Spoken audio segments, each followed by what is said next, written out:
They say the king's beast has never bowed to anyone, so why is it kneeling in front of me? No one answered that question, not the soldiers backing away, not the handlers who suddenly forgot their orders, and definitely not me, because I was too busy trying to understand why I was still alive, because things like that didn't just happen, not in Draven Nightfall's war camp, not to someone like me, someone who spent his days dragging bodies across dirt that never quite dried. The air thick with that metallic taste that clung to the back of your throat like it owned the place. I kept my head down, like always, because that was the safest way to exist here. Unnoticed, unimportant, invisible. But invisibility has a way of breaking at the worst possible moment, and I felt it before I saw it. That shift in the ground, low and heavy, like something underneath the world was waking up. Conversation stopped, boots scraped back against the dirt, and someone near me whispered, barely audible, "It's loose." And just like that, fear moved faster than any command ever could.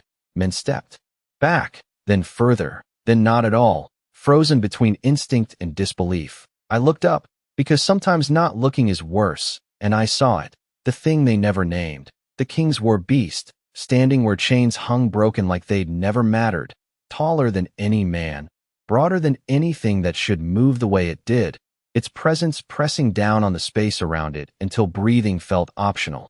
Its eyes found me immediately, not scanning, not searching, just knowing, and I knew I should run.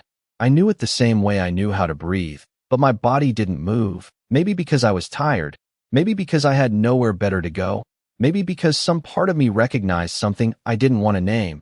It moved, fast enough that the air shifted around it, closing the distance between us in a heartbeat, and I thought, this is it. This is where it ends. No noise, no struggle, just a moment that disappears before anyone remembers it happened. I didn't close my eyes. I didn't look away, because if I was going to vanish, I wanted to see what took me. I could feel its heat before it reached me, that unnatural warmth that didn't belong to anything human. And then it stopped, right in front of me, so close I could see every detail, every scar, every line that made it something more than just a weapon. My hand lifted before I could stop it, slow, careful, like I was reaching towards something that might break if I moved too fast. I didn't know why I did it. Maybe because it didn't feel like it wanted to kill me. Maybe because for a second, it felt like it was waiting. My fingers touched its skin, rough and hot, like stone that had learned how to breathe, and everything went still, no sound, no movement, just that contact, that impossible pause. It lowered its head, not forced, not commanded, just chose to, and the silence around us shifted into something else entirely, disbelief, confusion, fear wrapped into one, and then a voice cut through it all, low, controlled, impossible to ignore, "Don't move."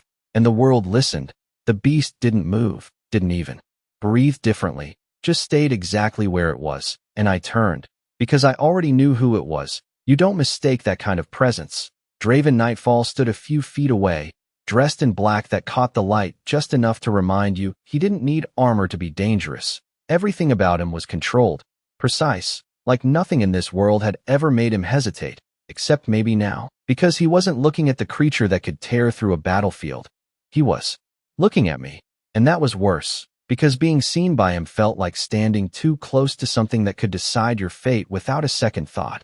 He stepped closer, slow, deliberate, and the space around him seemed to tighten, like even the air knew better than to get in his way. He stopped in front of me, close enough that I could feel the heat of him, the scent of cedarwood and cold iron settling into my lungs whether I wanted it to or not.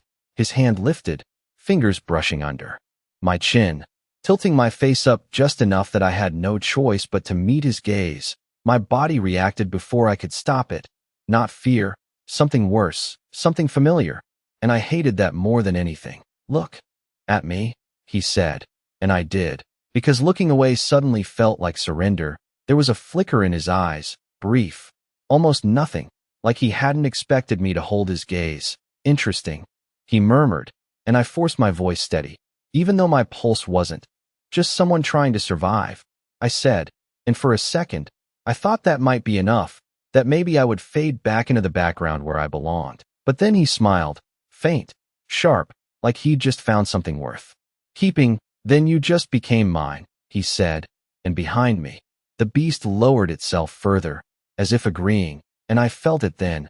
Not fear, not exactly. Something deeper, something that settled under my ribs and refused to leave.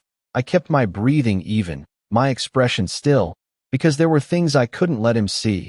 Not now, not ever, especially not when my body betrayed me again. A faint, almost unnoticeable pull low in my abdomen, gone as quickly as it came, easy to ignore if you didn't know what it meant, and no one here did. No one could.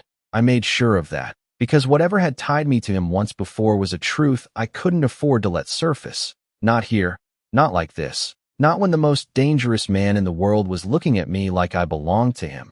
And for the first time, I realized something far worse than dying on this battlefield. I might not get the chance to disappear anymore. They did not ask, and I did not resist, because in a place ruled by someone like Draven Nightfall, resistance was not bravery. It was a mistake people did not get to learn from twice. Take him, he said, and even though his voice never rose, it carried through the space like something solid, something that settled into your bones and stayed there. The soldiers moved this time without hesitation, though I could still see it in their eyes. That flicker of doubt, not about him, never about him, but about the creature still at my side. I slowly pulled my hand away from its face, expecting the moment to break, expecting it to remind everyone what it was capable of, but it did not. It stayed still, watching me, always me, and that was worse than anything else because I did not understand it. And I had learned that things you could not explain were the most dangerous of all. A hand closed around my arm, firm, controlled, guiding rather than forcing. But the second it happened, the air shifted again. A low sound rolled from the creature, not loud, not violent, just enough to make the man holding me go still, his grip tightening without meaning to. I turned my head slightly, lifting my hand again, not touching this time, just close enough to be seen. It is fine, I said quietly, and I felt it. That subtle change, like tension loosening just enough to keep everything from snapping. The sound faded, slowly, reluctantly, and the soldier exhaled under his breath like he had been holding it the entire time. Draven watched all of it, silent, his eyes sharp, calculating, like he was taking every detail and placing it somewhere he could return to later. Interesting, he said again, softer now, like the word meant something different this time. Then his gaze settled on me, heavier than before. Bring him, he added, and this time there was no pause. They guided me forward, and I went, because there was no version of this where I walked away. The camp felt different as we moved through it, quieter, like everyone was pretending not to look while still seeing everything. I kept my head down, counting steps out of habit, 1, 2, 3, grounding myself in something simple, something I could control, because everything else was slipping too easily out of my hands. I could feel him behind me without needing to turn, that presence that pressed against the space around it, steady, unyielding, and it stirred something I did not want to acknowledge, something that felt too much like memory. I forced that down, because remembering would lead to questions, and questions would lead to things I could not afford to answer. We reached the intersection of the camp, where everything was cleaner, more structured, a place that belonged to him in a way the rest did not. They stopped outside a large tent, dark fabric, reinforced edges, the kind of space that did not need guards to prove it was protected. Inside, one of them said, and I stepped in. Without argument, the air shifted immediately, warmer, quieter, the outside world muffled like it had been pushed back. I heard the entrance move behind me, and then it was just him and me. Except it was not, because I could still feel it, that presence just beyond the fabric. Waiting, watching, I turned slightly, enough to see the outline of it through the entrance, standing there, not restrained, not commanded, just choosing to stay. My chest tightened again, because that was not normal. Nothing about this was normal. It does not leave you, Draven said, and I realized he had been watching me, not the creature, not the surroundings, just me, always me. I did not ask it to. I replied, keeping my voice steady, careful, because every word felt like it mattered more than it should. He stepped closer, slow, deliberate, closing the space until I could feel the heat from him. That scent, cedarwood and something colder beneath it, grounding and sharp at the same time. His hand moved.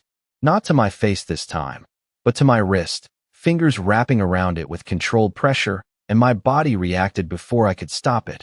A brief, unmistakable flicker of familiarity, like something in me recognized the contact before my mind could deny it. I stilled instantly, forcing everything else down, but it was too late.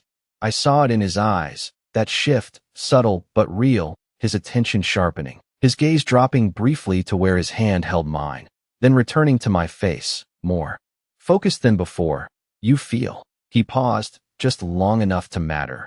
Familiar. The words settled between us, heavier than anything he had said so far, and my breath caught for a fraction of a second, just enough to betray me if he was paying attention, and he was always paying attention. I shook my head slightly, controlled, measured. You are mistaken, I said, and I kept my tone even, neutral, like it did not matter, like he had not just stepped too close to something I had buried for a reason. His grip did not tighten, but it did not loosen either, and for a moment, it felt like the space between us had narrowed into something dangerous, something neither of us fully understood. Then, just as suddenly, he let go, turning slightly like he had already made a decision I was not part of. You will stay here, he said, final, leaving no room for anything else. I nodded, because there was nothing else to do, and as he moved toward the entrance, the creature outside shifted again, just enough to remind me it was still there, still watching, still choosing to stay close. I pressed my hand lightly against my side, subtle, instinctive, grounding myself in something no one else could see. Something that changed everything. Because if he remembered, if he ever connected what he felt to what had already happened, nothing would stay the same, and I was not sure survival would be enough to protect me from that. I did not sleep. Not really. The kind of rest you get when your body gives up before your mind does, sitting there in a space that did not belong to me, listening to the quiet outside that was not truly quiet because I could still feel it, that presence just beyond the thin barrier of fabric, steady, unmoving, waiting.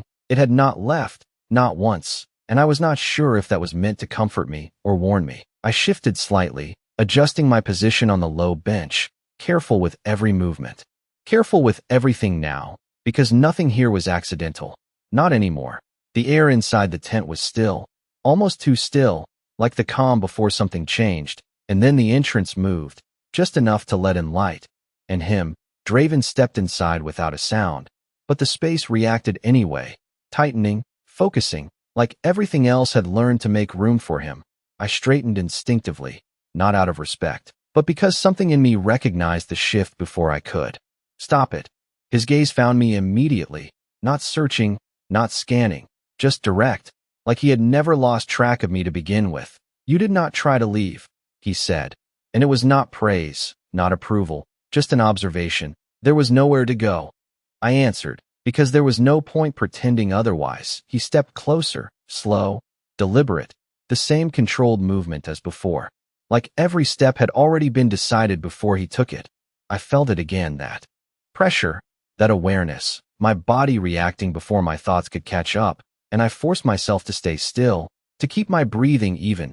His eyes did not leave mine, and I realized then that this was not a conversation, it was an evaluation. Stand, he said, and I did, without hesitation, because refusing would only make things worse, and I had no intention of giving him a reason to push harder than he already was. He circled slightly, not fully around me, just enough to shift the angle, to see me from a different perspective, like I was something he needed to understand, not a person. Not yet. His hand lifted again, and this time it settled briefly against my shoulder, not gripping, not restraining. Just there, a point of contact that should not have meant anything, but did, the warmth of it sinking in too easily, too familiarly, and I hated that. I hated that my body remembered something my mind refused to acknowledge. The creature listens to you, he said, voice low, thoughtful. It chooses to. I replied, because that distinction mattered. Even if I could not explain why, his fingers shifted slightly, sliding from my shoulder down along my arm, slow, measured, stopping again at my wrist, the same place as before, like he had decided that was where the answers were. My pulse reacted immediately, faster than I could control, and I saw it again. That shift in his gaze, sharper now, more certain, like he was no longer guessing. You are hiding something, he said, not accusing, just stating a fact he believed he had already proven. I held his gaze, steady, even as everything in me tightened. "Everyone here is," I answered, because that was the truth, just not the whole truth. His thumb pressed lightly against the inside of my wrist, right where my pulse was strongest, not enough to hurt, just enough to feel, and for a second, the world narrowed, the contact too precise, too deliberate, like he was testing something he could not name yet. "Scent," he continued, quieter now, closer. "There is nothing there." I did not move, did not react, because I had practiced this, had lived this, had survived because of it. "That is why I am still alive," I said, and that part was not a lie. His eyes did not leave mine, searching, measuring, and then, without warning, he stepped closer, close enough that the space between us disappeared, his presence overwhelming in a way that had nothing to do with size or strength, just certainty, just control. I felt it then, sharper this time, a sudden, unexpected shift low in my body, like something tightening and releasing all at once, brief, but enough to make my breath catch, just slightly, just enough. His hand stilled against my wrist, his gaze narrowing. "What was that?" he asked, and it was the first time his voice carried something different, not command, not control, but curiosity edged with something else, something I did not want to name. I pulled my hand back slowly, careful not to make it look like I was pulling away, just adjusting, just normal. "Nothing," I said, and I made sure it sounded like nothing, like it meant nothing. But I could feel it, that shift in the air, that moment where something had almost been uncovered, and then the entrance behind him moved, a shadow passing, the creature outside stepping closer, just enough for its presence to press into the space again, like it had felt it too, like whatever had happened had not gone unnoticed. Draven did not turn, did not look away from me, but I saw it in the slight tilt of his head, the way his attention sharpened even further, connecting pieces I could not see yet. "It reacts when you do," he said quietly, and that was worse, because it meant he was starting to understand the pattern, even if he did not know what it meant yet. I said nothing, because anything I said would only give him more, and silence was the only thing I still had control over, for now. His gaze held mine for a moment longer, then shifted, just briefly, toward the entrance, acknowledging the presence without needing to face it, before returning to me, steady, certain, like he had already decided this was not over. Not even close. "We'll test that," he said, and there it was, the next step, the next move, and I felt it settle in my chest, that quiet, unavoidable truth that whatever this was, whatever had started the moment he looked at me, like he recognized something he could not place, it was only going to get harder to hide, and I was already running out of ways to do it. He did not give me time to think about what that meant, not really, because the moment the words left his mouth, everything shifted into motion, not chaotic, not rushed, but deliberate in a way that made it worse, like this had already been decided long before I stepped into his tent. "Come," Draven said, and it was not a request. I followed because I knew better than to hesitate now. The entrance opened, and the outside air felt sharper than before, colder, carrying that familiar weight that pressed against my chest, and it was there, exactly where I knew it would be. The creature stood a few feet away, still, silent, watching, not the guards, not the surroundings, just me. Always me. Draven walked past it without a glance, as if its presence was expected, as if nothing about this was unusual. But I saw it, the way its posture shifted, subtle, almost imperceptible, tracking him, measuring him, and something in me tightened at that, because this was not just about me anymore. This was becoming something else, something neither of them fully controlled. We stopped in an open section of the camp, not far, maybe 30 feet from the tent, enough space for everyone to see, but not close enough to interfere. A few soldiers lingered at the edges, pretending to work, pretending not to watch, but I could feel their attention, heavy and curious. Draven turned to face me, his expression unchanged, calm, certain, like this was just another task to complete. "Stand there," he said, indicating a spot a few steps away from him. I moved without argument, positioning myself where he wanted, because arguing would not stop this. It would only make it worse. The creature remained behind me at first, then shifted, slow, controlled, closing the distance until it stood just a few feet to my right, not touching, not crowding, just there, like it had decided that was close enough. Draven's eyes flicked toward it briefly, then back to me, and I knew he was noting the distance, the positioning, the way it placed itself in relation to me without being told. Do not move, he said, and this time it was not directed at the creature, it was directed at me. I held still, every muscle controlled, every breath measured, because something about the way he said it made it clear this was not just observation anymore. This was a test. He stepped back, just slightly, increasing the space between us, and then, without raising his voice, he gave the command, "Come here." It was directed at the creature, not me, and for a second, nothing happened. The air tightened, that quiet, heavy stillness pressing in from all sides. Then the creature moved, one step, then another, slow, deliberate, its attention shifting between him and me, like it was calculating something I could not see. I felt it then, that pull, subtle but undeniable, like something inside me reacting before I could stop it. My chest tightened, my breath catching just slightly, and I fought it, forced it down, because this was exactly what he was looking for, exactly what I could not afford to show. The creature took another step toward him, and something twisted low in my body, sharper this time, enough to make my fingers curl slightly at my sides.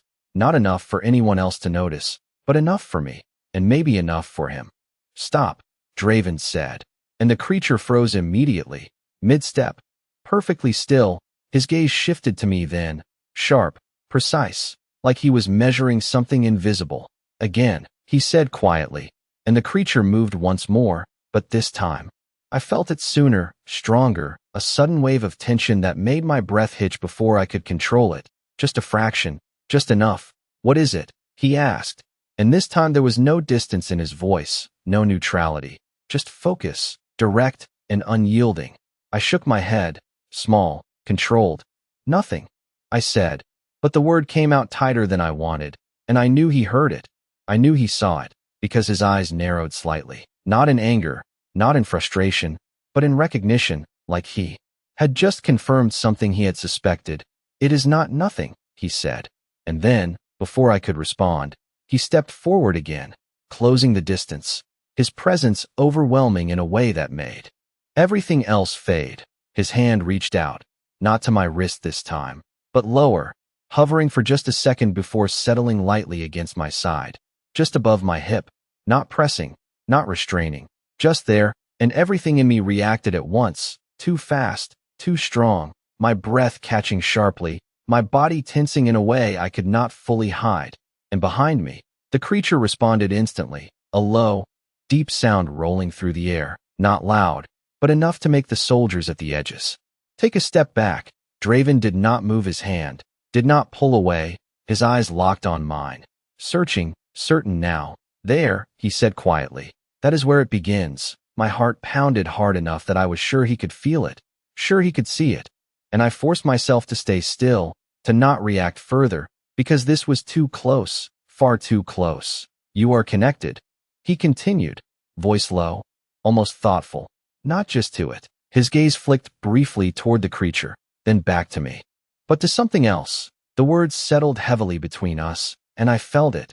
That edge, that moment where everything could fall apart if I said the wrong thing, did the wrong thing. I swallowed, steadying myself.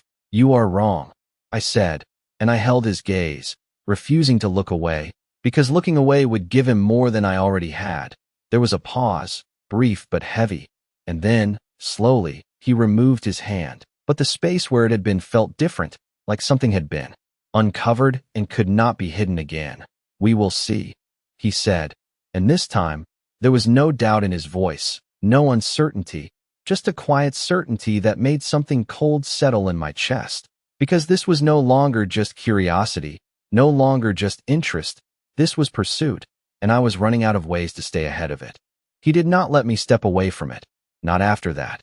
Not after he had seen enough to know there was something worth keeping close. "You will stay with me," Draven said, and this time it was not a temporary decision, not a test. It was a placement, a shift in position that I could feel before I fully understood what it meant.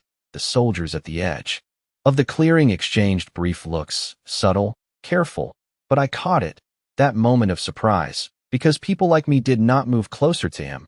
We stayed where we belonged, in the background, out of sight, out of mind.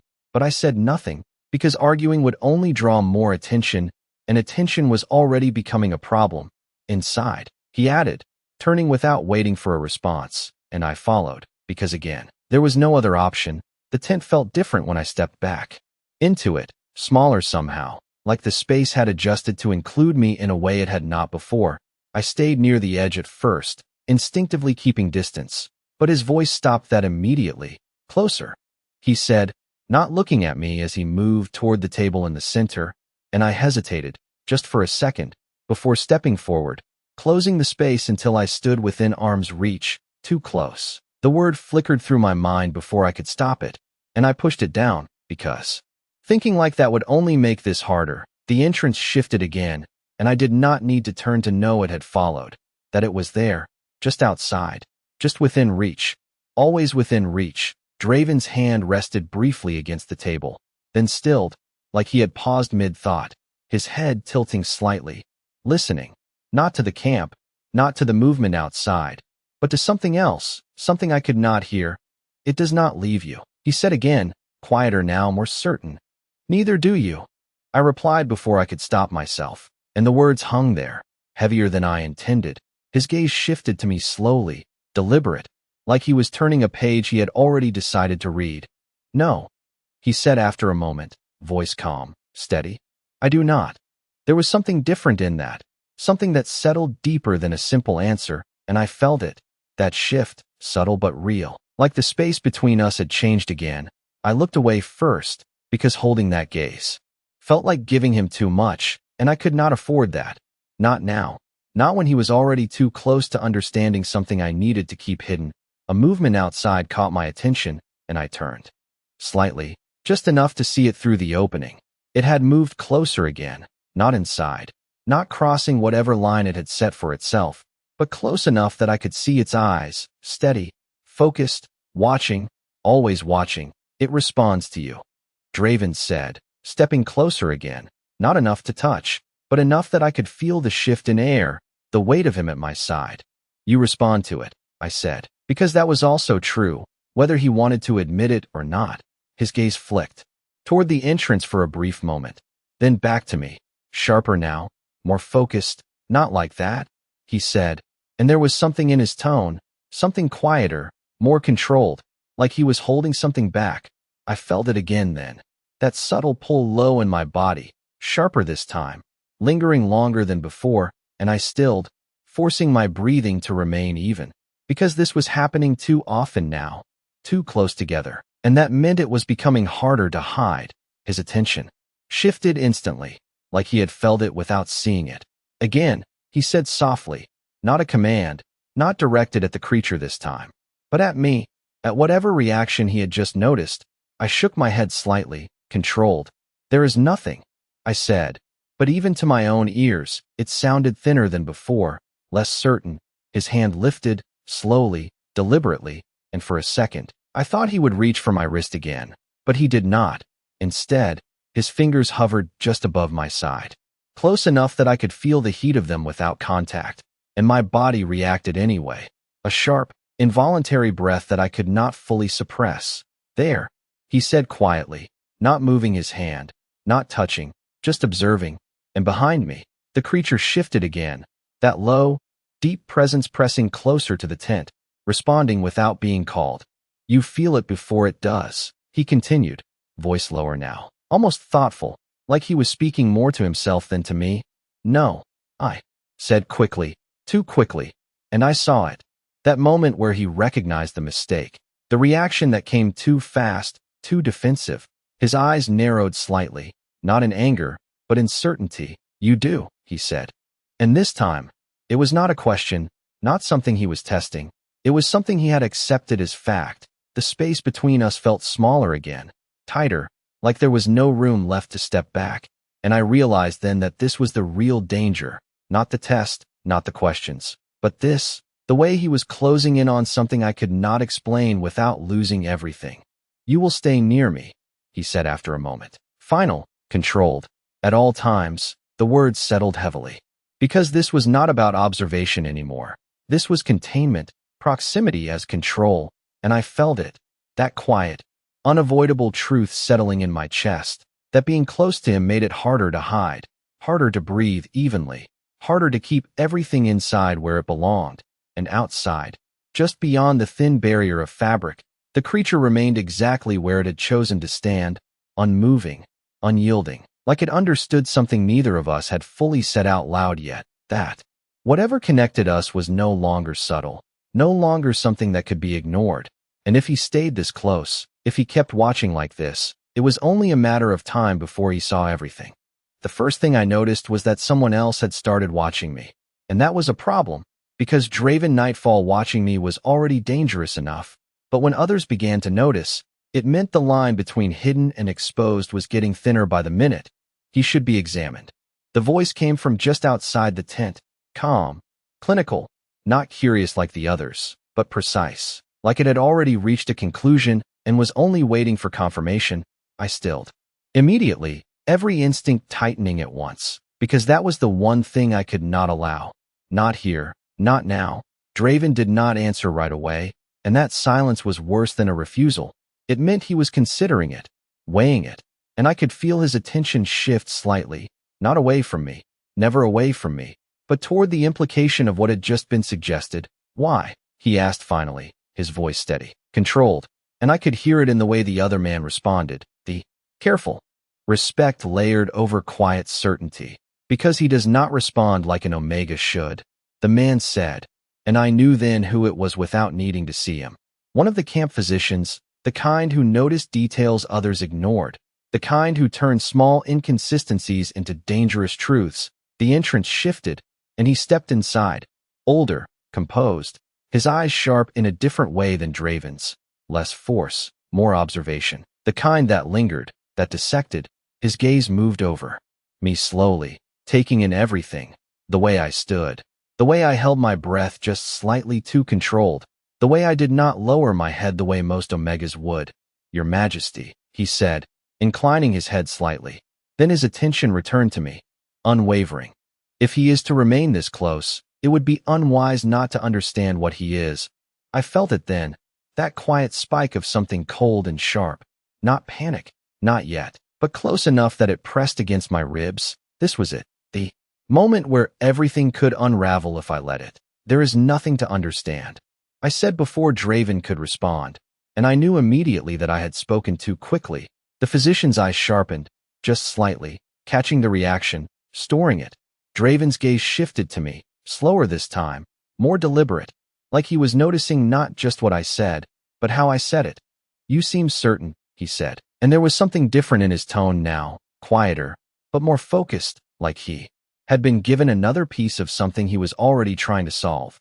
I forced myself to hold his gaze, steady, even as my pulse picked up. I am, I replied, and I made it sound like the truth. Even if it was not the whole truth, the physician stepped closer, not enough to invade my space completely, but close enough that I could feel the shift, that subtle pressure of being examined without being touched yet. That is exactly why he should be checked, he said, his voice calm, almost reasonable. And that made it worse, because reasonable things were harder to refuse. Draven did not move immediately, and for a second, I thought he might allow it, that he might step back and let someone else take control of this situation, and if that happened, I would not be able to stop what came next. I felt it again then, that faint, tightening sensation low in my body, sharper than before, triggered not by proximity this time, but by tension, by the shift in the air, and I stilled, forcing it down, forcing everything down, because this could not happen, not here, not with someone who would notice everything. The physician's gaze dropped briefly, not to my face, but lower, catching that slight change, that barely noticeable shift, and his expression changed, just slightly, not enough for anyone else to see, but enough for me. Recognition, not complete, but close, too close. There, he said quietly, almost to himself, and that was when Draven moved, not quickly, not abruptly, but with a certainty that cut through everything else. His hand came up, not touching me, but positioning itself just enough to block the physician's line of sight, subtle, controlled, but deliberate. Enough, he said, and the words settled heavily, not loud, not forceful, but final. The physician paused, just for a second, then inclined his head again, stepping back. As you wish, he said. But I could still see it in his eyes. That interest had not disappeared. It had only been delayed. And that was almost worse. Draven did not look at him again, his attention returning fully to me, sharper now, more certain, like something had just shifted from suspicion into something closer to understanding. You will not be examined, he said, and it was not a question, not a reassurance, just a decision, one that should have made this easier, should have given me some relief, but it did not, because now I understood something else, something more dangerous. He was not protecting me, not exactly. He was protecting what he had not yet figured out, and that meant he would not let anyone else get close enough to solve it before he did. And that was worse, because it meant I was now entirely his problem. And outside, just beyond the thin barrier of the tent, the creature remained where it always did, silent, watching, as if it already knew what neither of them had fully realized yet, that whatever they were trying to uncover was already far too close to the surface to stay hidden much longer. The next time I realized something was wrong, it was not because anyone said anything. It was because my body stopped cooperating in ways I could no longer ignore. The air felt heavier than it should have, each breath taking just a little more effort than before, like something inside me was shifting without permission, and I kept still, because movement made it worse, attention made it worse, and I could not afford either. Draven noticed before anyone else did. He always did. His gaze lifted from whatever had held it a moment before and settled on me, sharp, immediate, like he had been waiting for something exactly like this. What is it? He asked, and there was no distance in his voice now, no observation, just direct focus. I shook my head slightly, controlled. Nothing, I said, but the word felt thinner than it should have, and I knew he heard it. I knew he saw through it, because he stepped closer without hesitation, closing the space in a way that made it harder to breathe. Evenly, not because of fear, but because of him, because of the way his presence seemed to press against everything at once. You are not steady, he said, and it was not a question. I forced myself to straighten, to hold the line I had been holding since the moment I stepped into this place. I am fine, I replied, and I almost believed it, until the ground shifted slightly under my feet, not enough to fall, but enough to make me adjust, just enough for him to notice. His hand moved instantly. Not grabbing, not pulling, just there, steadying, fingers firm against my arm, and the contact hit harder than it should have. Too familiar, too immediate, my breath caught, sharp and quick before I could stop it, and behind me, outside the tent, the reaction came just as fast, a low, heavy sound that rolled through the air, not loud, but enough to make the guards outside pause, to make the space tighten again. Draven did not look away from me, did not turn toward it. His attention locked in. Place, it reacts to you, he said quietly, like the confirmation mattered more now than before. I pulled my arm back slowly, careful, controlled. It reacts to everything, I answered, but even I could hear the weakness in it. The way the explanation did not hold under the weight of what he had already seen. His gaze did not shift, did not soften. If anything, it sharpened further, like he was narrowing in on something he refused to lose. Not like that, he said, and there was something in his tone now, something lower, more certain, like he had crossed a line internally and could not go back. I turned, slightly, needing space, needing something to ground myself. But the moment I moved, that same tightness returned, sharper, more insistent, and I stilled again, my hand instinctively pressing against my side before I could stop it. The motion small, subtle, but not invisible, not to him, never to him. Silence fell, heavy and immediate, and I knew before I looked up that he had seen it. There, he said, quieter now, but more certain than anything he had said before. You keep going back to that place. My hand dropped instantly, like it had been caught doing something it should not have.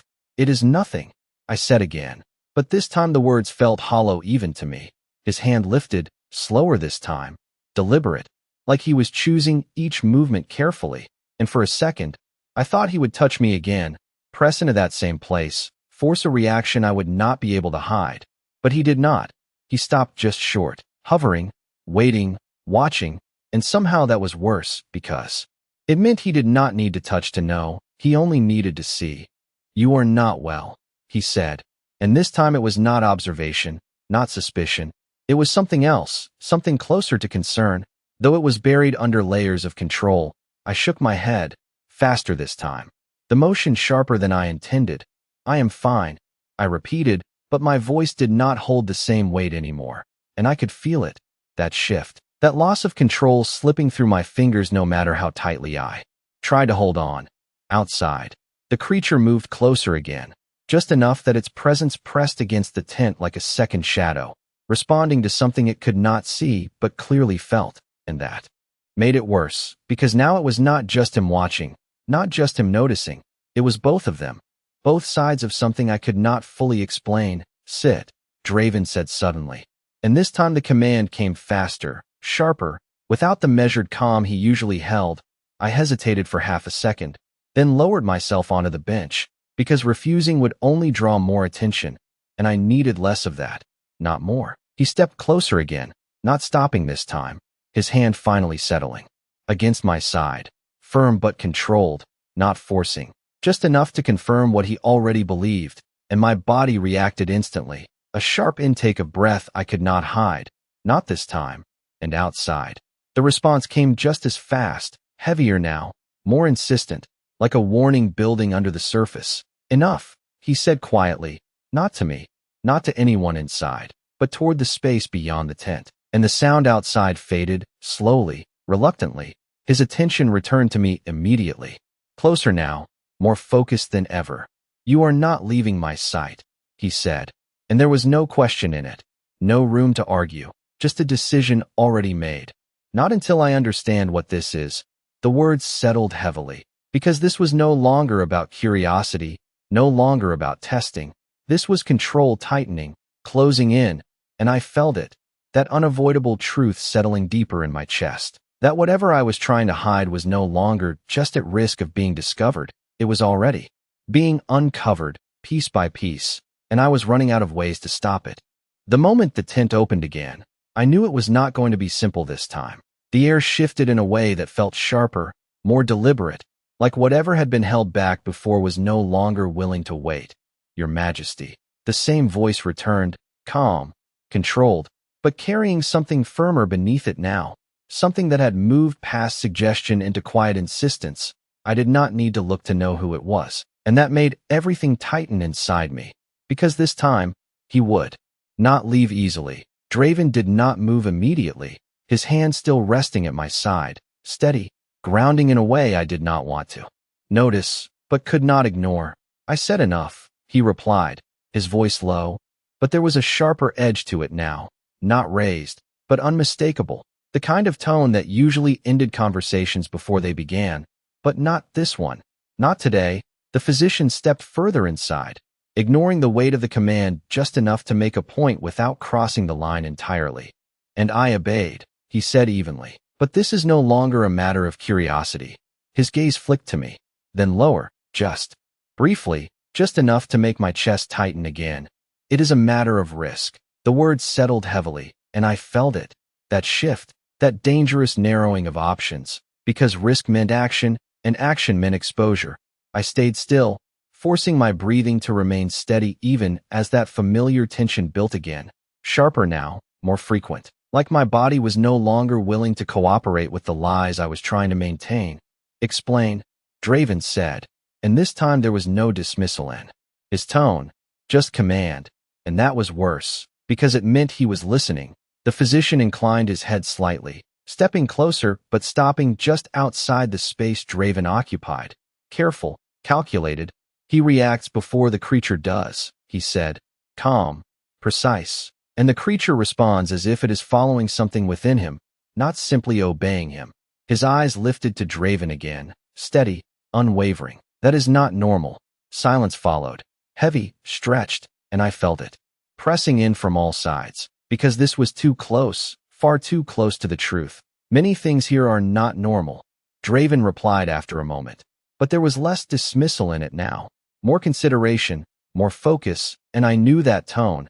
I had heard it before, long ago, when he had been trying to understand something he could not control, something he did not like not understanding.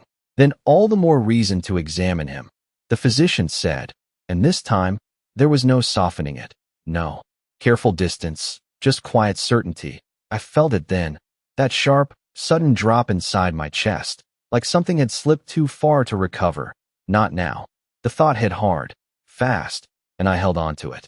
Because if I let it go, everything else would follow. Draven's hand shifted slightly against my side, not tightening, but not moving away either, and I realized he had felt it. That sudden change, that spike I could not fully control anymore. His gaze moved to me, slower this time, more deliberate, searching. "You are getting worse," he said quietly, and there was no question in it, no uncertainty, just observation layered with something else I could not name yet. "I am not," I replied, but my voice did not hold, not the way it had before, and I saw it. The moment he stopped believing the words, not fully, not anymore. The physician took another step forward, just enough to shift the balance again. "Your Majesty," he said, and this time there was urgency beneath the control. "If this continues unchecked, it may become unstable."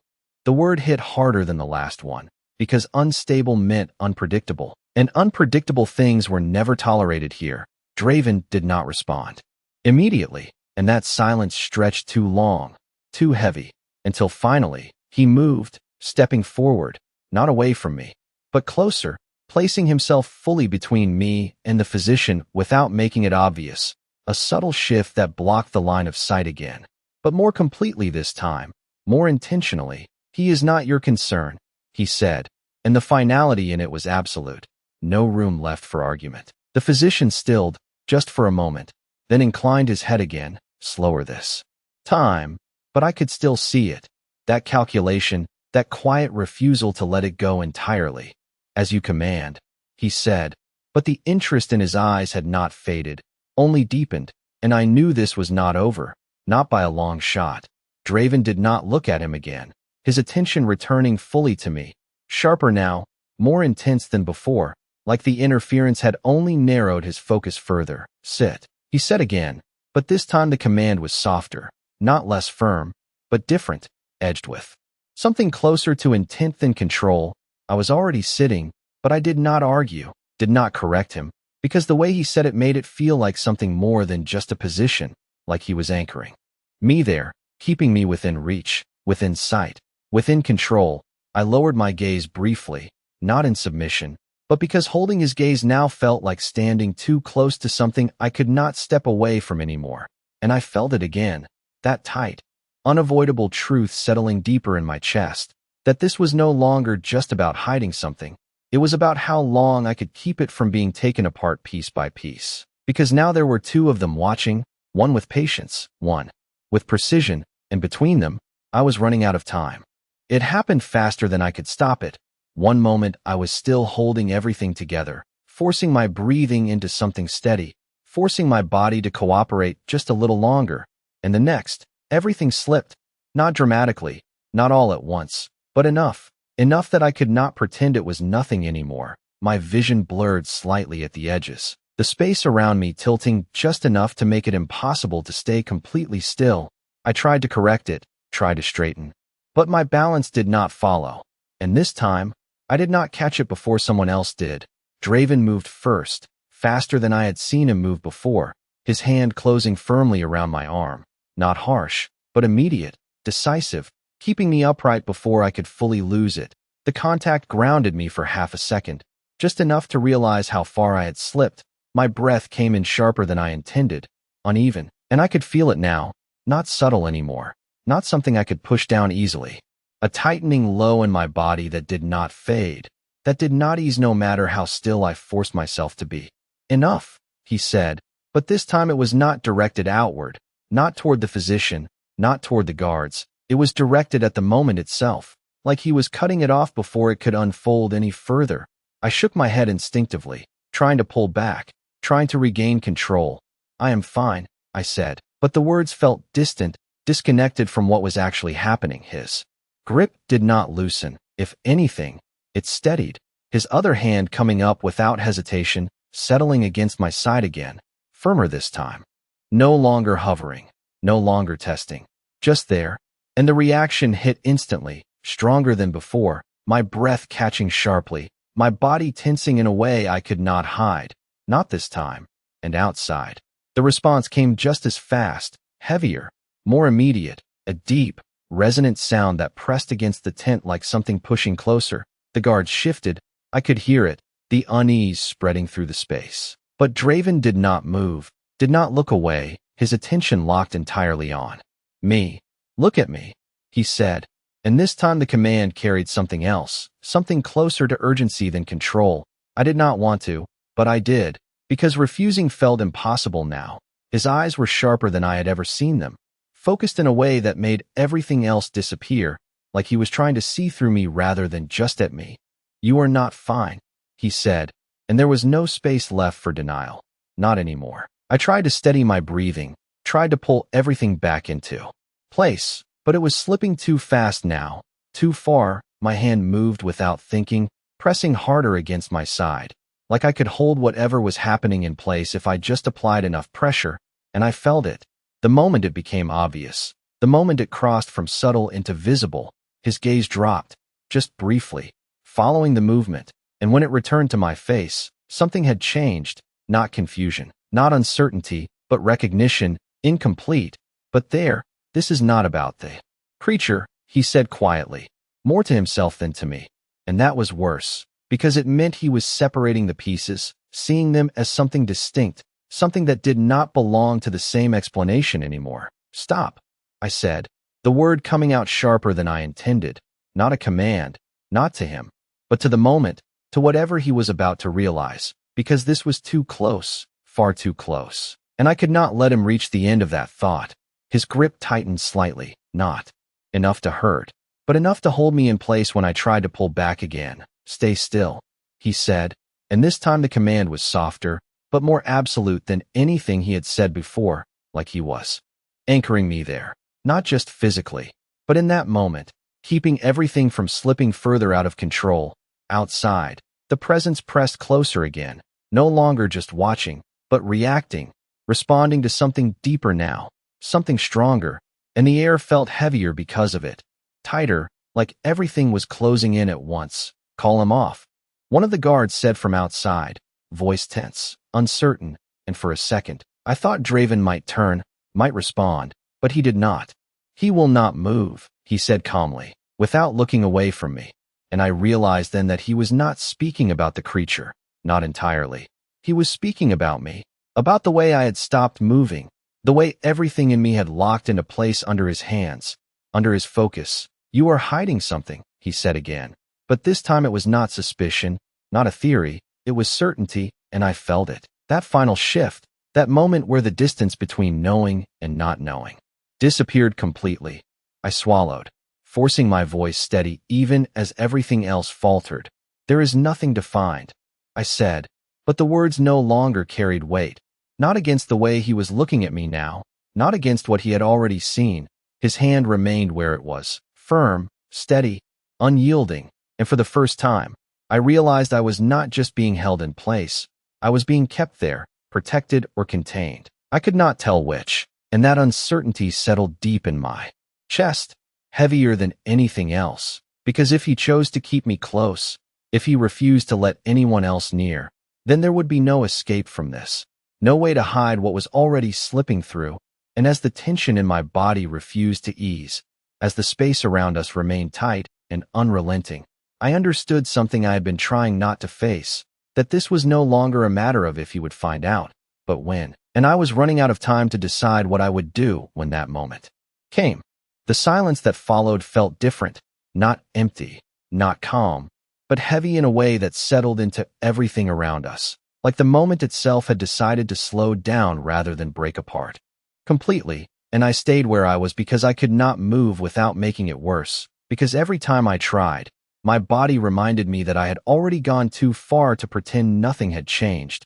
Draven did not let go, not immediately, his hand still steady against my side, his other still holding my arm like he was making sure I did not disappear between one breath and the next, and for the first time since all of this started, he did not speak right away, he just watched, his gaze not sharp in the same way as before, not cutting, but searching, slower now, more deliberate, like he was trying to understand something he could not force into place. My breathing gradually steadied, not completely, but enough that the sharp edge of it faded into something more manageable, and the tension in my body eased just slightly, though not enough to let me forget what had just happened, what he had seen, what he was now holding on to. "You will stay here," he said finally, but the words came quieter this time, less like an order and more like a decision already settled. I did not argue, not because I agreed, but because I knew there was no space left to do anything else. He shifted slightly, guiding me back toward the bench without pushing, without forcing, just enough pressure to direct, and I let myself sit again, slower this time, careful, because I did not trust my balance anymore. His hand remained at my side for a moment longer before easing away, not fully, just enough to create space without losing contact entirely, and I felt the absence of it more than I expected. The way the air seemed colder without it, sharper, less steady. I kept my gaze down, focused somewhere just in front of me, because looking at him now felt like stepping into something I could not step back from. Outside, the presence had quieted, the tension in the air easing just enough to make the space feel less suffocating. But I could still feel it there, waiting, always waiting. Draven. Move then, not far, just enough to stand in front of me rather than beside me. Close enough that I could feel him without needing to look. "This is not normal," he said, and there was no judgment in it, no accusation, just a statement that carried more weight than anything he had said before. I did not respond, because there was no answer I could give that would not make things worse. He did not press immediately, did not demand, and that was new, that restraint, that pause, like he was choosing to wait rather than force the truth out of me. "You knew this would happen," he said after a moment, quieter now, and that was closer. Closer than anything else he had said. I felt it, that sharp, unavoidable tension in my chest, because he was not asking if something was wrong anymore. He was asking if I had known it would be, and that was a different kind of question entirely. I shook my head slightly, controlled. "No," I said, and it was not entirely a lie, but not entirely the truth either. His gaze did not shift, did not soften, but it did not harden either. It stayed fixed, steady, like he was weighing the answer against everything else he had seen, everything else he had begun to understand. "You are lying," he said, not harsh, not accusing, just certain, and I exhaled slowly, because denying it further would not change anything now, not when he had already reached that point. "I am surviving," I replied instead, and that was the closest thing to the truth I could give him without breaking everything open. There was a pause, longer this time, and something in the space shifted again, not tension, not pressure, but something quieter, something harder to name. "Then you will do that here," he said, and there was no hesitation in it, no room for anything else, just a quiet certainty that settled into place like it had always been there. I finally looked up then, meeting his gaze because I had to, because not looking felt like losing something I could not afford to lose, and for a moment, neither of us moved, neither of us spoke. The space between us held in place by something neither of us had fully acknowledged yet, and I saw it then, not clearly, not completely, but enough, that shift in his eyes, not just curiosity, not just control, but something else beginning to take shape beneath it, something that made staying here more dangerous than anything I had faced before, because it was not something I could predict, not something I could prepare for. And as the quiet settled deeper around us, as the urgency of the moment faded into something slower, heavier, I realized that this was not a pause, not a break in what had been building. It was a change, a shift into something more complicated, something that would not end quickly, and if I stayed this close, if I let this continue, it would not just be my secret at risk, it would be everything that came with it, everything I had been trying to keep buried since long before I stepped into this place, long before he looked at me like he was starting to remember something he should not. The quiet did not feel empty anymore. It felt full, like something had settled between us without being spoken, and I could not decide if that made it easier or worse. Draven had not moved far, not even a few feet, but the space between us felt different now, smaller without actually closing, like something invisible had shifted into place. And I stayed where I was because moving felt like it would break something I did not fully understand yet. My breathing had steadied, mostly, the sharp edge of it fading into something manageable again. But the weight in my body had not left, it lingered, low and constant, A reminder that nothing had actually changed, only paused. "You are still holding it," he said quietly, and I knew immediately what he meant without needing him to clarify. My hand had drifted back to my side again, not pressing this time, just resting there, like it belonged. I lowered it slowly, deliberate, as if that could undo the fact that he had already noticed. "It does not matter," I said, but the words felt weaker than I intended, and I could see it in his expression, that slight shift that told me he did not believe it.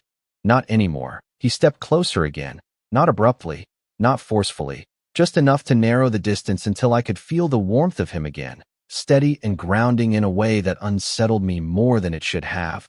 "It matters," he said, and there was something different in it now, not command, not suspicion, but certainty, like he had already decided that. Whatever this was, it was no longer something he would ignore. I looked up at him before I could stop myself, meeting his gaze because avoiding it felt pointless now. And for a moment, neither of us spoke, the silence stretching, not tense, not sharp, but heavy in a way that felt almost deliberate, like it was giving something space to surface. His hand lifted again, slower this time, more careful, and I saw it, the hesitation, brief but real, before his fingers settled lightly against my side. Once more, not pressing, not testing, just there, and the reaction came, softer than before, not sharp, not overwhelming, but present enough that I could not pretend it was not happening. My breath shifted slightly, not enough to break, just enough to change, and his gaze followed it, not missing anything, not this time. "You feel it differently now," he said, quieter, like he was noticing the change rather than forcing it. I did not answer, because there was nothing I could say that would not confirm what he was already seeing. His hand remained where it was, steady, and for a second, I thought he might press further, might push until whatever he was searching for became clear, but he did not. He held there, like he was choosing not to cross that line, at least not yet. "I have seen this before," he said suddenly, and the words landed harder than anything else, sharper, unexpected, and my chest tightened immediately. Not from the reaction in my body this time, but from something deeper, something older. "No," I said quickly, too quickly, and I felt it, that crack, small but real, because this was not something I could deflect as easily as everything else. His gaze sharpened instantly, catching the shift, locking onto it. "Not here," he continued, almost to himself, like he was piecing something together, somewhere else. The words were slower now, more deliberate, like each one mattered more than the last. And I could feel it, that dangerous edge building again, that moment where memory brushed too close to the surface. Not now. The thought hit hard, immediate, and I held on to it, because if he followed that path any further, there would be no stopping it. "You are mistaken," I said, forcing the words out steadier than I felt, but they did not land the way I needed them to. Not when he was already looking at me like that, like he was seeing something that did not belong to the present. His hand shifted slightly, not moving away, but adjusting, his thumb brushing lightly against the fabric near my side. Not enough to trigger a strong reaction, just enough to confirm what he was already thinking. "You did not react the first time like this," he said, and there was no accusation in it, just observation layered with something deeper, something that made it clear he was comparing now, measuring changes, tracking patterns. "You were not this." He paused, searching for the word, and for a second, I thought he might say it, might say something that would push everything too far, but instead, he exhaled quietly, affected. The words settled between us, softer than it should have been, and somehow that made it worse, because it meant he was choosing. His words now, choosing how far to push, how much to take at once. I stayed still, forcing myself not to react, not to give him anything else to work with. But the silence stretched again, and this time it felt different, not just heavy, but fragile, like something was balancing on the edge of breaking without quite tipping over. "If I let them examine you," he said slowly, and my chest tightened immediately. The reaction sharp and unavoidable. "They will see what I am starting to see." His gaze did not leave mine, not even for a second, and I do not think I want that. The words were quiet, but they carried more weight than anything he had said before. Because this was not just about control anymore, not just about understanding. This was a choice, one made without fully knowing why, and that made it more dangerous than anything else. I held his gaze, unable to look away now even if I wanted to, because something in that moment had shifted too far to ignore. And as the quiet settled around us again, slower, deeper, I realized that this was no longer just about hiding from him. It was about what would happen if he chose not to look away. The moment stretched too long, balanced on something fragile that neither of us had fully touched yet, and I could feel it, that subtle shift in him, not in movement, not in position, but in the way his attention held, sharper and quieter at the same time, like he was listening for something beneath what he could see. And I stayed still because moving now felt dangerous in a different way, not because it would reveal something physical, but because it might confirm something he was already beginning to remember. His hand remained where it was, steady against my side, no longer testing, no longer searching, just there, and that was worse, because it meant he did not need to push anymore. He only needed to feel. Say it again, he said quietly, and for a second I did not understand. The request too simple, too precise. What? I asked, but my voice was already tighter than I wanted it to be. His gaze did not shift, did not waver. What you said before, he continued, slower now, deliberate. About surviving. The word landed. Differently this time. Heavier, like it carried something more than just meaning, like it belonged somewhere else, somewhere neither of us had spoken about yet. I hesitated, just for a second, because I understood now, not fully, but enough. He was not asking about the word. He was asking about the way it had sounded, the way it had felt, the way it had matched something he could not quite reach. I said I was surviving. I repeated, careful, controlled, but the moment the words left my mouth, something changed, not in me, but in him. His expression stilled completely, not tightening, not softening, just stopping, like something had locked into place behind his eyes, and for a brief second, I saw it.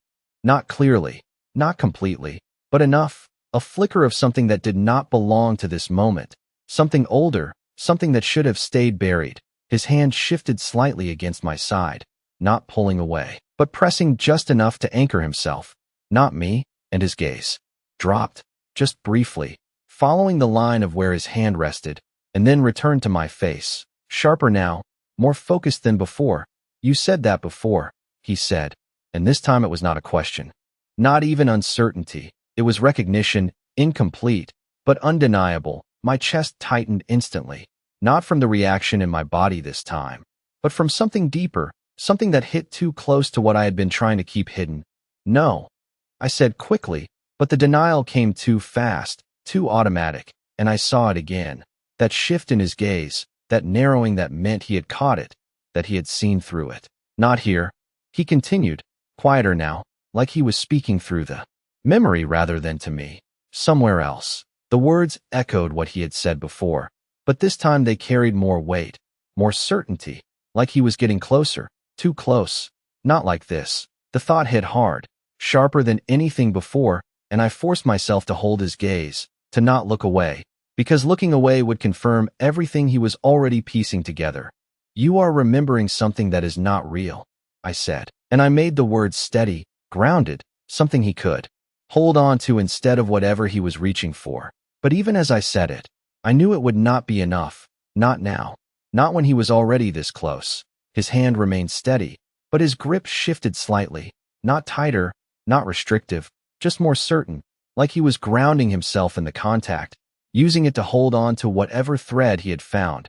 You were there, he said, and this time, the words were softer, almost distant, like he was not fully here anymore, not entirely present, and for a moment, the air between us changed again, not heavy, not tense, but charged with something that felt too close to the past, too close to something I could not let surface. My breath caught, not from the reaction in my body this time, but from the weight of what he was saying, from how close he was getting without even knowing it. You are mistaken, I said again, but the words felt thinner now, less solid, because this was no longer just about denial. This was about holding back something that was already pushing forward on its own. His gaze did not leave mine, not even for a second, and I could see it, that struggle, subtle but real, like he was trying to pull something into focus that refused to fully form. His hand shifted again, this time sliding just slightly along my side, not enough to change position, just enough to follow the line of where my body had reacted before. And the moment he did, the reaction came again, sharper than before, unexpected, my breath catching visibly this time. And outside, the presence responded instantly, the tension pressing back into the space like something waking. There, he said quietly, and this time the word carried something different. Not discovery, not curiosity, but confirmation, like two separate things had just aligned into something he could not ignore anymore. It is the same, he continued, and I felt it then, that final shift, that moment where everything balanced on the edge of becoming something irreversible.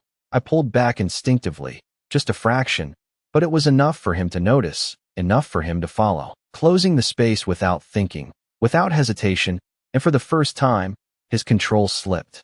Not completely, not in a way anyone else would notice, but enough for me to feel it, enough to understand that whatever he was remembering, whatever he was connecting, it was no longer something he could step away from easily. "Who are you?" he asked, and the question landed heavier than anything else, not because of the words themselves, but because of what they meant now. Not a question about identity, not really, but about recognition, about something he had already begun to see but could not fully name yet. I held his gaze, steady, even as everything inside me tightened, even as the space between us felt too small, too close, too dangerous, and for a moment, I almost answered, almost let something slip, something that would end this before it went any further. But I did not. I could not, because once it was said, there would be no taking it back, no returning to the fragile balance we were still pretending to hold. "Someone you should not remember," I said instead, and the words came quieter than I intended, but heavier, carrying more truth than anything I had said before, and I saw it then, the exact moment it hit, the exact moment something inside him shifted again, deeper. This time, closer to the surface, and I knew, without needing anything else, that whatever I had been trying to keep buried was no longer just at risk of being uncovered. It was already beginning to rise. The words should not have been enough to change anything, but they did. The moment they left my mouth, I felt it, that shift in him, sharper than before, deeper, like something had finally broken through the surface and could not be pushed back down again. Draven did not move immediately, but the stillness in him was different now, not controlled, not measured, but held, like he was gripping something inside himself that refused to stay contained. His gaze did not leave mine, and for the first time, it was not just searching, it was recognizing, incomplete, fractured, but real. "Say that again," he said, quieter than before, but there was no hesitation in it, no uncertainty, just a need that had replaced the careful control he had held on to until now. I shook my head slightly, instinctively, because repeating it would only make it worse, would only pull whatever he was starting to remember closer to the surface. "No," I said, and this time the word came out firm, not defensive, but deliberate. But it did not stop him, it did not slow him down. If anything, it only sharpened the focus in his eyes. "You were there," he said again, and this time the words were heavier, more certain, like they were no longer a question he was asking, but a truth he was trying to place. My chest tightened immediately. The reaction too fast, too instinctive, and I knew he saw it. I knew he felt it in the way his hand shifted slightly against my side, not pulling away, not pressing harder, just adjusting like he was anchoring himself to something real, something he could trust. "You said that before," he continued, slower now, each word deliberate. "Not like this." His gaze flickered, just for a second, like he was trying to see something beyond what was in front of him. "You were different." The hesitation hit harder than certainty would have, because it meant he was remembering pieces, fragments that did not fully connect yet, but refused to disappear, and that was worse, because it meant he would keep searching until they did. Not again. The thought slipped through before I could stop it, sharp and immediate, and I held on to it, because if he followed this any further, there would be no stopping what came next. "You are mistaken," I said again, but the words felt weaker now, thinner, because this was no longer something I could push away with denial alone. His hand moved then, slowly, deliberately, sliding just slightly higher along my side, not enough to cross a line, but enough to follow the instinct he no longer seemed to be questioning. And the reaction came again, stronger this time, my breath catching visibly, my body tensing in a way I could not fully control, and outside, The response was immediate, heavier than before, the presence pressing closer, more insistent, like it was reacting not just to me anymore, but to something shifting between us. There, he said quietly. And this time the word was not discovery, not observation. It was confirmation. Like something had aligned in a way he could no longer ignore. His gaze dropped briefly, following the movement, then returned to my face, sharper than ever. You reacted like this before, he said, and the certainty in it made everything tighten, because that was not something he could guess, not something he could assume.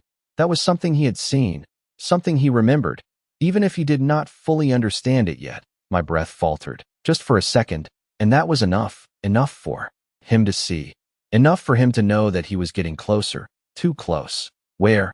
He asked, and the question came low, controlled, but there was something beneath it now, something that had broken through the surface of his usual restraint, something closer to urgency.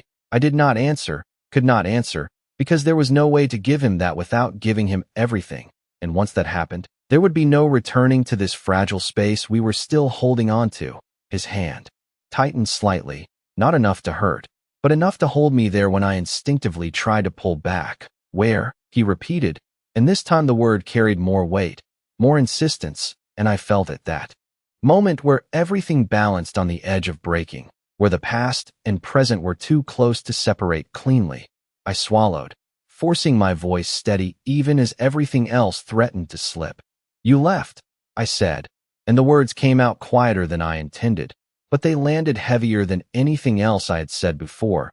His expression stilled completely, not confusion, not uncertainty, but something deeper, something that hit too close to whatever he was trying to reach. I did not, he said immediately, instinctively, but the certainty in his voice did not match the shift in his eyes, did not match the way something flickered there, something that did not align with what he believed. You did, I replied, and this time I did not look away, did not soften it, because if this was going to break, it would not be because I was still pretending it could be held together. His hand remained where it was, steady but no longer as controlled as before, like he was holding on to something that was slipping through his fingers. That is not possible, he said, but the words lacked weight, lacked the absolute certainty he usually carried, and that was enough. Enough to tell me that whatever he was remembering, whatever he was starting to piece together, it was already pushing against what he thought he knew. You were not supposed to forget, I said quietly, and the moment the words left my mouth, everything changed, the space between us tightening, the air shifting. Like something had finally been said that could not be taken back. His breath stilled, just for a second, and then I saw it. Not a full memory, not clarity, but something sharper than before, a flicker of recognition that went deeper than anything else. His grip shifted, not tightening, not restraining, but grounding, like he needed something real to hold on to as whatever was surfacing threatened to pull him somewhere else entirely. Who are you? He asked again, but this time the question was different, not searching, not uncertain, but demanding something real in return for what he had just been given. And I held his gaze, steady, even as everything inside me tightened, even as the truth pressed too close to the surface to hold back much longer. The one you left behind, I said, and the words landed between us with a finality that could not be undone, and I knew, without needing anything else, that whatever fragile balance we had been holding on to was already breaking, piece by piece, with no way to stop it now. For a moment, neither of us moved, and the world seemed to narrow into the space between his hand on my side and the words that still hung in the air, heavy and irreversible. Draven's gaze did not shift, but something inside it had fractured, not broken completely, but enough that I could see the strain beneath the surface, like he was holding onto two versions of reality that refused to align. No, he said, but this time it was quieter, less certain, like the word had lost its weight. Somewhere between his thoughts and his voice, his hand remained where it was, but the steadiness of it had changed, no longer fully controlled, no longer entirely deliberate, and I felt it, that subtle shift, that loss of perfect balance he had carried since the beginning. His gaze dropped briefly, just for a second, following the line of where his hand rested, and something flickered there, not fully formed, not clear, but enough to make his breath catch in a way he could not fully hide. And then it was gone again. replaced by that same sharp focus, that same need to understand what he could not yet see clearly. That is not possible, he repeated, but the words sounded different now, less like denial and more like something he was trying to convince himself of. I held his gaze, steady, even as everything inside me tightened, because this was the moment where everything either broke apart or reshaped itself into something new, something neither of us could control. You do not remember, I said quietly, and this time there was no attempt to soften it, no attempt to pull back, because there was no point anymore, not after what had already been said. His jaw tightened slightly, the only visible sign that the words had landed where they needed to. Then tell me, he said, and there it was, the shift, not a command, not an order, but something closer to demand, to need, and that made it more dangerous than anything else, because he was no longer asking as a king, he was asking as someone who knew he was missing something important. I shook my head slowly, because giving him everything now would not fix this, it would not make it clearer, it would only make it worse. It does not work like that, I replied, and the truth of it sat heavy in my chest, because memory was not something you could hand to someone else, not something you could explain into existence. His gaze did not soften, did not retreat. If anything, it sharpened further, like the refusal only pushed him deeper into whatever he was trying to reach. You expect me to accept that, he said, and there was frustration there now, controlled, contained, but real, and I could feel it, the shift in him. The way his usual certainty was starting to fracture under the weight of something he could not command into place. I expect you to remember, I said, and the words left before I could stop them, heavier than anything else I had said, and for a moment, the air between us stilled completely, like everything had paused to see what would happen next. His hand tightened slightly, not enough to restrain, but enough to anchor, and his gaze dropped again, just for a second, to where my hand had rested earlier, and something in his expression changed, not fully, not completely, but enough. A flicker of something that did not belong to the present, a fragment of something. Older, warmer, and then it hit him, not all at once, not clearly, but enough to make him inhale sharply, his hand shifting without thinking, pressing just slightly, and my body reacted instantly, the breath catching before I could stop it, and for a split second, everything overlapped, the present, the reaction, and something else, something that echoed beneath it, a memory that was not fully there but refused to stay hidden. You said that, he murmured, not to me, not entirely, but to whatever he was starting to see. You said that when he stopped, the words cutting off as his expression tightened, like the memory had reached a point it could not pass, like something was blocking it from becoming clear. I saw it, the frustration, sharper now, more real, because this was not something he could force, not something he could command into clarity. When what? I asked quietly, and I should not have, but the words came anyway, pulled by something I could not fully control anymore. His gaze snapped back to mine, sharper than before, but there was something else there now, something unsettled, something that did not fit with the control he had always carried. You were there, he said. Again, but this time it sounded different, less like a statement, more like something he was holding on to keep himself steady. You said you would stay. The words landed between us, unexpected, incomplete, but enough to make my chest tighten in a way that had nothing to do with the reaction in my body, enough to make everything else fade for a moment, because that was not something he could guess, not something he could assume. That was something he remembered, even if he did not understand it yet. I did, I said, and this time I did not deny it, did not try to redirect it, because there was no point anymore. Not when he had already reached that far. His breath stilled again, and I saw it. That moment where something inside him shifted further, deeper, closer to the surface than before. Then why? He started. But the question faltered, broke apart before it could fully form. Because there were too many answers, too many things he did not remember yet. His hand loosened slightly, not pulling away, but no longer holding as tightly as before, like the certainty he had relied on was slipping. And for the first time since this began, he looked at me not like something to understand, not like something to control, but like something he had lost. And that was worse, far worse than anything else, because it meant this was no longer just about memory. It was about what that memory meant. And as the silence settled again, heavier now, more fragile, I realized that this was not the end of what had been uncovered. It was only the beginning of what he would no longer be able to ignore. The silence did not break. It deepened, stretching between us until it felt like the only thing holding everything in place. And I could feel it, the shift that had already begun, the moment where nothing could return to what it had been before. Draven did not move away, did not release the space he had closed between us, and for the first time, it did not feel like control. It felt like refusal, like he was unwilling to let the distance return now that something had finally surfaced. His gaze remained on mine, but it was different now, no longer searching, no longer uncertain, but holding on to something he had almost lost, something he was beginning to recognize whether he wanted to or not. "You said you would stay," he repeated, quieter this time, but the words carried more weight, like they had settled into something real, something he could not dismiss anymore. I did not look away, did not try to deny it again, because there was no point now, not after everything that had already been uncovered. "I did," I said, and the truth of it did not feel like relief. It felt like something heavier, something that had been waiting too long to be spoken aloud. His breath shifted slightly, and I saw it. The moment another piece aligned, not fully, not clearly, but enough to push him further. "And I left," he said. And this time it was not denial, not refusal.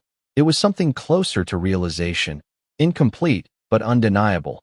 The words hung between us, heavier than anything else, because they were his, not mine, and that made them real in a way nothing else had been. I felt it then, that quiet, sharp pull in my chest, not from the reaction in my body, not from the connection that had been building all this time, but from something deeper, something that had never fully faded. "You did," I answered, and this time there was no edge to it, no accusation, just truth, and that made it worse, because there was nothing left to push against, nothing left to deny. His hand shifted slightly, not pulling away, not tightening, just adjusting like he was grounding himself in the present while something in the past continued to rise. "Why do I not remember?" he asked, and the question came quieter than anything else, not demanding, not commanding, but searching in a way that felt unfamiliar, vulnerable in a way I had never seen from him before. I held his gaze, steady, even as everything inside me tightened, because this was the part one had been avoiding, the part that had no easy answer, no simple explanation that would not break something else in the process. "Because you chose not to," I said, and the words settled heavily, because they were not just an answer, they were a consequence. His expression stilled again, but this time it was different, not fractured, not uncertain, but sharp in a way that meant the words had landed exactly where they needed to. "That is not something I would do," he said, but the certainty was gone now, replaced by something quieter, something that questioned even itself. I did not look away, did not soften it, because there was no point anymore. "It is something you did," I replied, and for a moment, the air between us stilled completely, like everything had paused to let the truth settle. His hand moved then, slowly, deliberately, not away from me, but closer, his fingers shifting just slightly higher, resting more firmly at my side, not testing, not searching, just holding. And the reaction came again, softer this time, not sharp, not overwhelming, but steady, constant, and for the first time, it did not feel like something I needed to hide. It felt like something that simply existed, something that had been there all along, waiting to be acknowledged. His gaze dropped briefly, following the movement, and then returned to my face. And this time, there was no confusion in it, no denial, just something deeper, something that had finally settled into place. "You stayed," he said, and the words were quieter now, but they carried more weight than anything else, because they were not just memory, they were understanding. I exhaled slowly, because that was the part that had mattered, the part that had never changed no matter what he had forgotten. "I did," I said again, and this time the words felt different, not heavy, not sharp, just real. The silence that followed was not tense, not fragile. It was steady, like something had finally aligned, even if it was not complete, even if there were still pieces missing.